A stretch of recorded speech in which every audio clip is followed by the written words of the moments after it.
গল্পকথকে সবাইকে স্বাগত। আজকে পাঠ করে শোনাচ্ছি পরিবর্তন।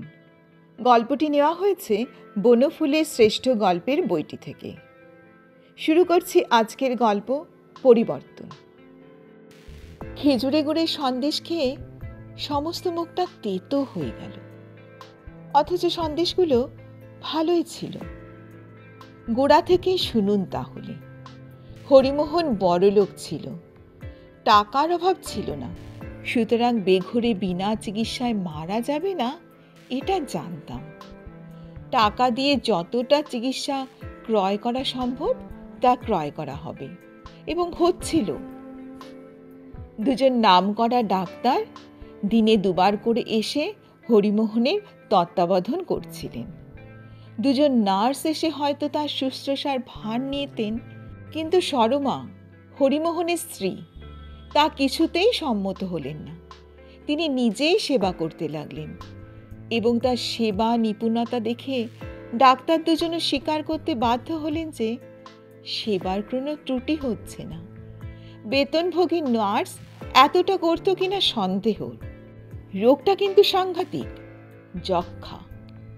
মুখ দিয়ে রক্ত উঠছে, প্রত্যেক দিন জ্বর হচ্ছে। কফ পরীক্ষা করানো হয়েছিল, যক্ষার জীবাণু পাওয়া গেছে। তিলমাত্র সন্দেহের অবকাশ ছিল না। পয়সার জোরে সুচিকিৎসা হয়তো হবে, কিন্তু সুফল ফলবে বলে মনে হয় না। বরং তার জীবন নাট্যে যবনিকা পতন আসন্ন হয়ে আসছে, এ কথাই বারংবার মনে হচ্ছিল। হরিমোহন আমার বাল্য বন্ধু। ক্লাসে দুজনে পাশাপাশি বসতাম, এবং সেই সূত্রে যে ঘনিষ্ঠতাটুকু বন্ধুত্বে পরিণত হয়েছিল, কেন জানি না এখনো তা অটুট আছে। না থাকারই কথা। ধনী ও দরিদ্রের প্রেম বড় ভঙ্গুর। আমাদের কপালে কেন যে তা টিকে গিয়েছিল বলতে পারি না। যাই হোক, রোজ তার খবর নিতে যেতাম। আরও বিশেষ করে যেতে হতো এই জন্য যে অর্থ এবং পত্নী ব্যতীত হরিমোহনের আপন বলতে সংসারে আর কেউ ছিল না। গুড় থাকলে অবশ্য পিপীলিকার অসদ্ভাব হয় না। বহু পিপীলিকা আনাগোনাও করছিল, কিন্তু যেই এটা নিঃসংশয় রূপে জানা গেল যে হরিমোহনের ব্যাধিটি যক্ষা, অমনি পিপীলিকার দল ক্রমশ অন্তর্ধান করল। সম্ভবত অন্য গুড়ের গোদামের সন্ধানে গেল। আমি একা পড়লাম। সরমার সঙ্গে বন্ধুপত্নী হিসাবে যে লৌকিক আলাপটুকু ছিল, সেই সূত্রে তা গাঢ়তর হতে লাগলো। এখন মনে হচ্ছে না হলেই ভালো ছিল। হরিমোহন বসে কাশছিল, যক্ষার বুক ফাটা কাশি। কাশিটা থামলে বলল, থ্রোটটা বড্ড খারাপ হয়েছে। ওষুধ লাগিয়ে আর গার্গেল করে করে তো হয়রান হয়ে উঠলাম। কাশিটা কিছুতেই কমছে না কেন বল দেখি। বললাম, কমবে কমবে, অত ঘাবড়াস কেন? ঘাবড়াবার ছেলে আমি নই, তবে কি জানিস, ক্রমাগত কাশিটা বিরক্তিকর। দুটো কথা বলতে না বলতেই আবার কাশতে লাগলো। কিছুক্ষণ উভয়ই চুপচাপ। হরিমোহন বলল, স্পিউটাম এক্সামিন করে কিছুই পাওয়া যায়নি, শুনেছিস তো? যাবেও না, তা আগেই জানতাম। একটা ইনফ্লুয়েঞ্জার অ্যাটাক হয়েছে আর কি। এক পেয়ালা দুধ হাতে করে সরমা প্রবেশ করল। কাশি শেষ করে হরিমোহন বলল, ও কি আবার? দুধ? এখন আবার দুধ কেন? ডাক্তারেরা বলে গেছেন দুধ দিতে যে। কি মুশকিল, একটু বিশ্রাম দাও আমাকে তোমরা। এই তো আবার কাশি শুরু হলো। সামলে সে বলতে লাগলো, এই তো কিছুক্ষণ আগে ওষুধ খেলাম, তারপর গার্গেল, তারপর স্প্রে, তারপর ফলের রস, আবার এক্ষুনি দুধ। ডাক্তারেরা বলেছেন ভালো করে খাওয়া দাওয়া করলেই শিগগিরই সেরে উঠবে। বেশি দুধ তো আনিনি, নাও। সরমা পেয়ালাটা সম্মুখে ধরল। 2 চুমুক খেয়ে হরিমোহন বলল, আর না দোহাই তোমার, জায়গা নেই আর পেটে। না না, খেয়ে নাও এটুকু, বলুন না আপনি একটু। আমিও অনুরোধ করলাম।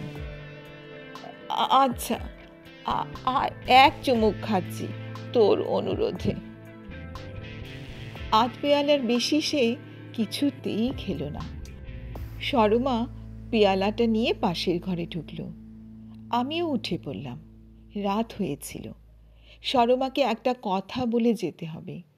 ডাক্তারেরা বলেছেন টেম্পারেচারের কথাটা হরিমোহনকে যেন জানানো না হয়। হরিমোহনকে বললাম, 9টা বেজে গেছে, আজ উঠি ভাই, কাল আবার আসবো। আচ্ছা। হরিমোহন পাশ ফিরে শুল। পাশের ঘরে এসে ঢুকলাম। এসে যা দেখলাম তাতে চক্ষু স্থির হয়ে গেল। দেখলাম সরমা হরিমোহনের উচ্ছিষ্ট দুধটা পান করছে। বললাম, এ কি করছেন আপনি? ধরা পড়ে গিয়ে সরমা একটু লজ্জিত হয়ে পড়েছিল। আরক্ত মুখে বলল, ও কিছু না। তারপর সহসা আত্মসম্বরণ করে স্থির কণ্ঠে বলল, দেখে যখন ফেলেছেন উপায় নেই, কিন্তু বলবেন না কাউকে। তা না হয় বলবো না, কিন্তু এঁটো দুধটা খাচ্ছেন কেন? একটু হেসে সরমা বলল, স্বামীর এঁটো খেলে দোষ কি? দোষ কি?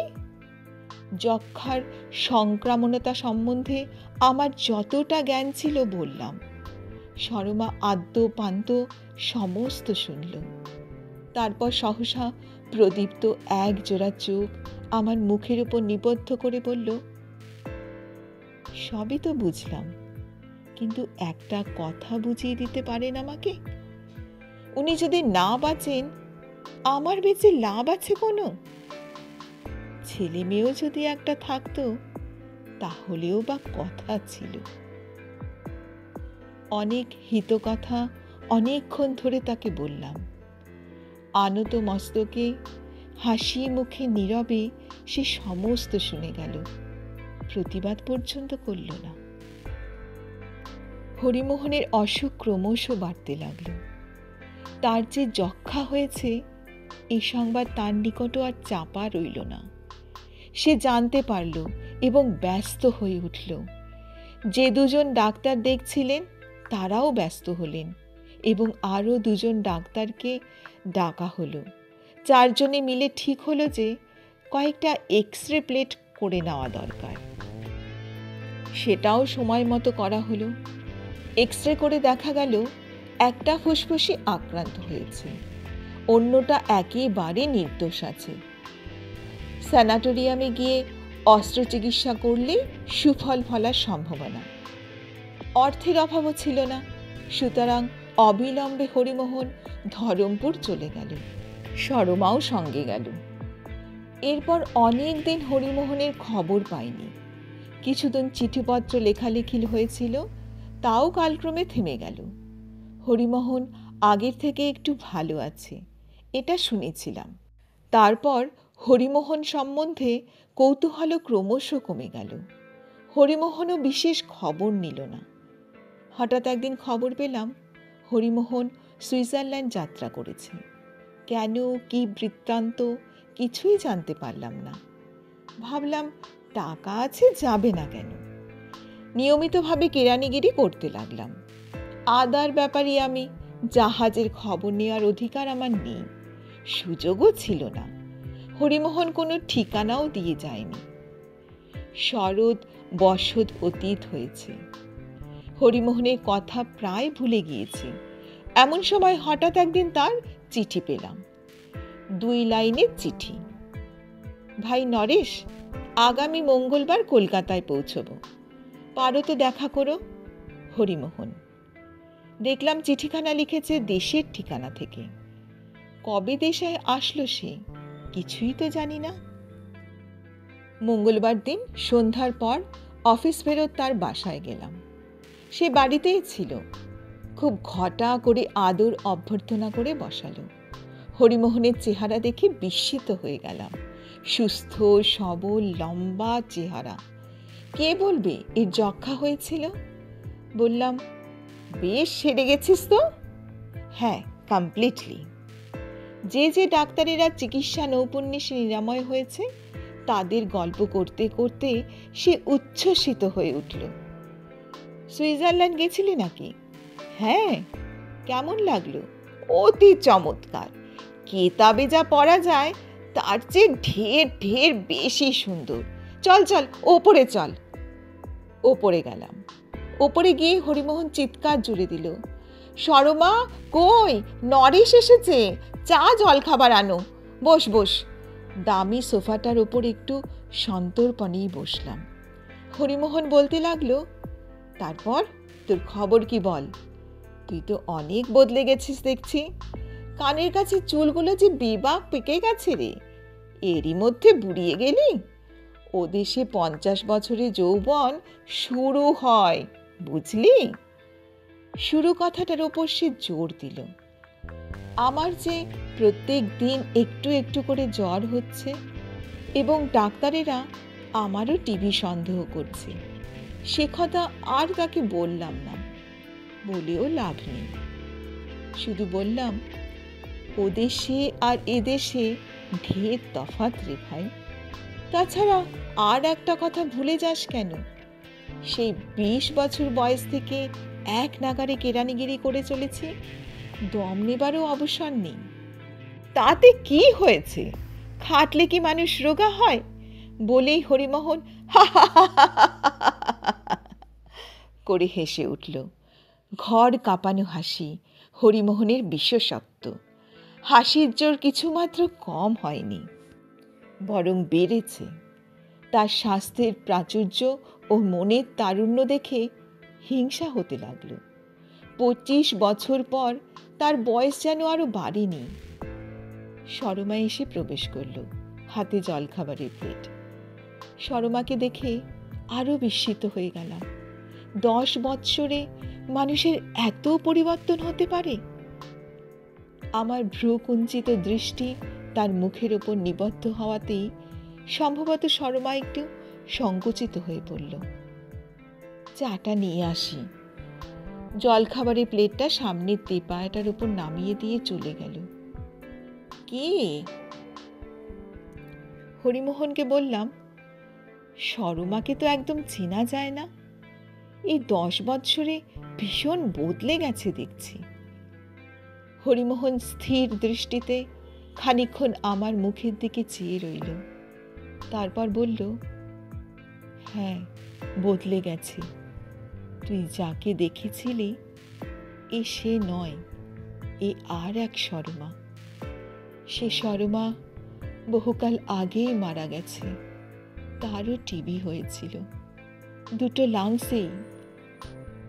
কিছুক্ষণ থেমে পুনরায় বলল, শেষটা ইন্টেস্টাইনও খারাপ হয়ে গেল।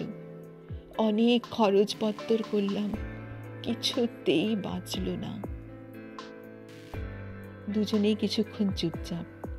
হরিমোহন আবার কথা বলল, থাকতে পারলাম না, দ্বিতীয়বার বিয়ে করতে হলো। খুঁজে খুঁজে সরমা নামেরই আর একজনকে বার করলাম শেষে। ও নামটা মুখস্থ হয়ে গেছে।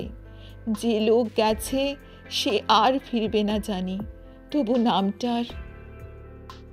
থেমে গেল। সরমা দ্বারপথে চায়ের সরঞ্জাম নিয়ে প্রবেশ করেছে।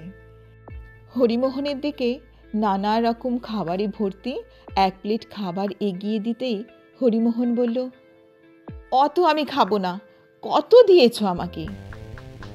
শুনলাম সরমা বলছে, ডাক্তারে তোমাকে খেতে বলেছে ভালো করে, আজকাল তুমি খাচ্ছ না মোটে।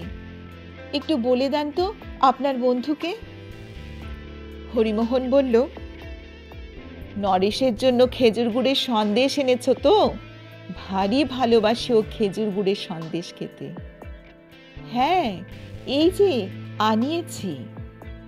হেসে 1 প্লেট খেজুর গুড়ের সন্দেশ সে আমার দিকে এগিয়ে দিল। পরিবর্তন, সত্যিই কি অদ্ভুত পরিবর্তন বলুন। গল্পটা এখানেই শেষ হলো। কেমন লাগলো আমার গল্প পাঠ? যদি ভালো লেগে থাকে তাহলে লাইক করবেন এবং বন্ধুদের সঙ্গে শেয়ার করবেন। আমার চ্যানেলটি যদি এখনও সাবস্ক্রাইব না করে থাকেন তাহলে প্লিজ সাবস্ক্রাইব করে দেবেন। আবার ফিরে আসব পরবর্তী একটি গল্প নিয়ে, তাই সঙ্গে থাকার অনুরোধ রইল।